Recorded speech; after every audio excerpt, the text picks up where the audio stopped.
Ngicela ukukhuluma ngesithembu. Isithembu sesiyinto embi abantu esibaxabanisile nabantu esibaxovile imizi. Isithembu sibukeka siyinto eyisiqalekiso kubantu besimame. Lento kunezinto ezingama-reality okufanele siyiqonde when it's come to isithembu, ngoba ezinye izinto kufanele silikhulume qiniso abantu be-understand-e, bayazi ngalo. Isithembu siyinto eyimvelo ngoba sikhona futhi uNkulunkulu ngisho eBhayibhelini akukho lapho ayethi khona sibi, akukho futhi lapho ayethi khona sihle. Isithembu saba khona nje, uNkulunkulu akasho lutho ngaso, kodwa into akayishoyo ukuthi athi akufanele ukuthi uma unesithembu ube indoda ehlulekayo isinaka nokusondla. Kuningi-ke indlela okondla kaningi, kodwa icala liba sendodeni uma kuwukuthi kuba nenkinga yesithembu. Kungani na libe sendodeni? It's because kusuke kungesayo, kuyiyona futhi esiqalile.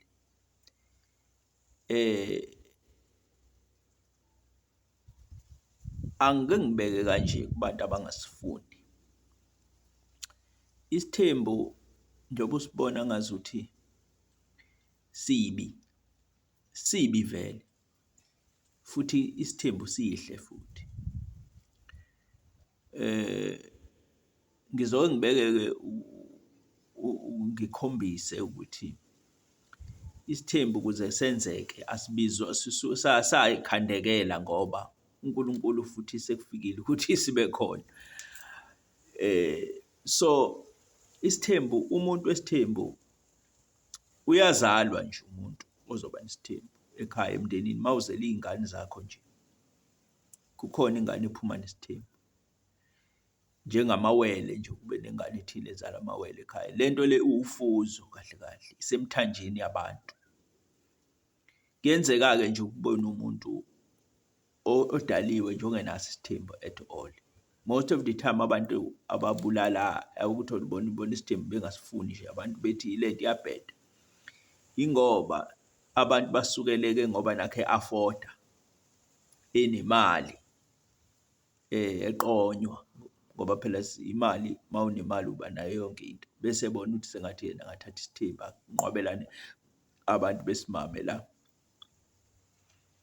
enze noma yini esuke igcolisa inhliziyo yakhe. Singekho kodwa isithembu kuyena.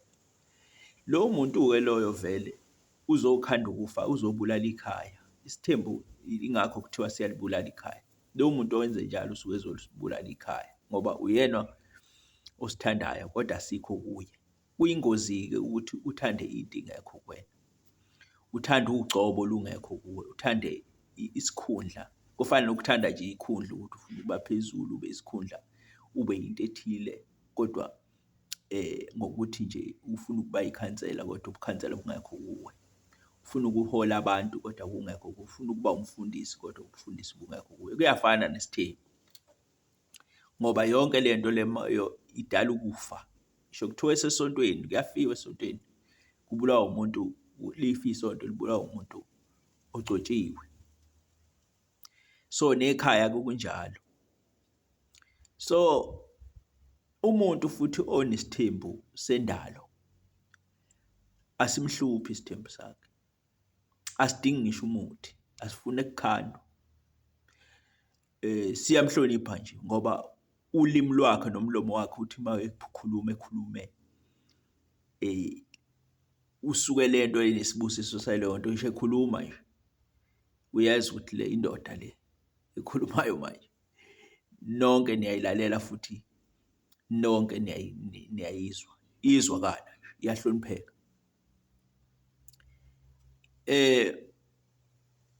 Ilezo zinto-ke engiyichazayo. Nani nabantu besifazane, kuyenzeka ukuthi uthi mawuzalwa ekhaya, ngoba sizalwe ethenjini. Thina njengoba sonke sikhona siyinzalo yasesithenjini, ukuthi siyayithanda ithembu noma siyifuni, kodwa kuyenzeka ukhethwe ey'nganeni khona namantombazane ekhaya. Utholakala ukuthi ukhethwe nje ukuthi wena uzoyishera indoda. Isidalo sakho nje wena usesithenjini. Noma ungazama kangakanani ulalela abangani bakho. Yingakho isikhathi esiningi ungabalaleli kahle abanye abantu uma ufuna ukwenza uqhambe nempilo yakho. Ngoba ukuthatha ama-views kubontanga yakho, bazokutshena ukuthi phuma la, kanti into yakho le uNkulunkulu akubusise yona. Ungaphindi ugane ngoba washiya izinto uNkulunkulu ayibusise ngayo. Abantu abaningi abangaganeli abahleli angeke bephinde begane futhi, bazohlupheka beze befe noma bohlala behlezi njalo behleli ngoba banqaba izinto zabo uNkulunkulu ayebanike zona noma amathongo ayebanike zona. Ngokuthi abangani bathi awungeke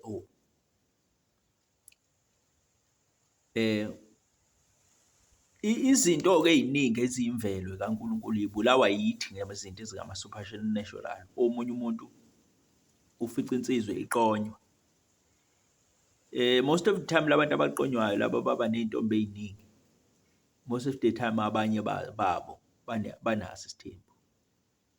Umfica nje eqonywa wena uma usuhamba umlandela umuthi ufuna ukuba yedwa kuye, usuke usulubulela umuzi wakho, usuke usubulele isibusiso sakho, ngoba usuyasikhanda manje isibusiso, usufuna ukusikhontrola, usukhontrola imvelo. Kahle kahle usuke usufuna ukukhontrola imvelo. Uma ukhontrola indoda uhamba ulanda umuthi uyikhontrola uthi ithande wena wedwa, iyeke ukuqonywa. Usuke usukhontrola imvelo yayo. Ngeke uphinde ube indoda kuyo, ugcina usubhoreka ngoba manje ubudoda busobe sekungasekho ngoba usuke usubuthwebulile. Ekugcineni usuke usufuna ukuyoqoma, ufebe ngoba manje kunento ongayitholi esiphelile kule ndoda, ubudoda sobe sebungasekho, sekuyile nto yakho ikhandile. So kufuneke wazi-ke bafowethu ukuthi umuntu nomuntu unohambo lwakhe, noma ungowesifazane noma wabesilisa. Isithembu futhi kufanele sazi ukuthi sikhona sisemthanjeni yethu yegazi. So into engeke futhi iqedwe umuntu ngokuthanda kwakhe, into ekhona nje kufanele vele efana nento uthole uma ekhaya nibulawa isifo esithile nabane-cancer ekhaya, kuhamba njalo kube nabantu abahamba nge-cancer. Makwaba njengoba sekuno-H_I_V nje, kulula nje umuntu nje sokuhlezi njalo kune-H_I_V. Emzimbeni yethu kugcwele ama-H_I_V manje ngoba khona umuntu owake wahamba ubulawa i-H_I_V, sekusiza wona amaphilisi. So nje izifo ey'thile zihamba zibe khona ekhaya. Makwaba nomuntu oboshwayo ejele ekhaya, kuhambe kube khona, kuthothi umuntu ukuthi uhleli nje, kuthothi umuntu usuyaboshwa, noma ingane yakhe isiyaboshwa, uyalandela khona umuntu owake waboshwa emndenini wangagezwa. Izinto ey'njalo, isithembu nje ningathuki bafowethu, into ezohlezi ikhona, kodwa futhi uma niyikhontrola kufuneke niyibheke ukuthi niyikhontrola ndlelani, ngoba into ekhona, umuntu nje onesithembu uyazalwa futhi asimhluphi. Lo ohlulwa yiso, hhayi, akasiso esakhe, uyasiphoqa, akasiyeke. Nani wena muntu wesifazane, uma uthi uthatha indoda, njalo khona abantu besifazane uney'bhadi, uma ethi uthatha indoda athole umuntu oshadile, ethi uthandana nendoda athole umuntu oshadile, elandelwe nje abantu abashadile, lowo muntu lowo kungenzeka ukuthi usesithenjini yena, kufuneka vele avume nje, athole indlela ethile yokubheka ukuthi why ethandwa abantu abashadile, noma ethi naye ungenile mhlawumbe noma umama wokuqala, uthothi indoda ifuna ukumlamanisa into ey'thile nje, kube nezinto ey'hluphayo nje yena phansi phezulu, indoda iyachitha. Ayachitha-ke amadoda, noma ngeke ngikhulume nge-cheating manje, ngisakhuluma ngomshado, ukuthi bafowethu imishado ithembu ikhona futhi abantu bazalwa nazo. And imizi eminingi efile ibulawe amadoda, athe uma ithi indoda ithi ifuna ukugana, athi umfazi cha, angeke ekwazi ukugana, bese abadala bakubo bembulala ngoba uhlulwa umfazi. Umfazi useshaya umthetho emzini wabo, awusawukheki umuzi. Most of the time amadoda afaka njalo, ingakho imizi eminingi singenawo amadoda, kuthiwa amadoda awasekho, asafa njalo nje indoda, kufa indoda ngoba indoda isuke ingasabalaleli abakubo, abamnikazi bekhaya, ilalela unkosikazi bese ifa.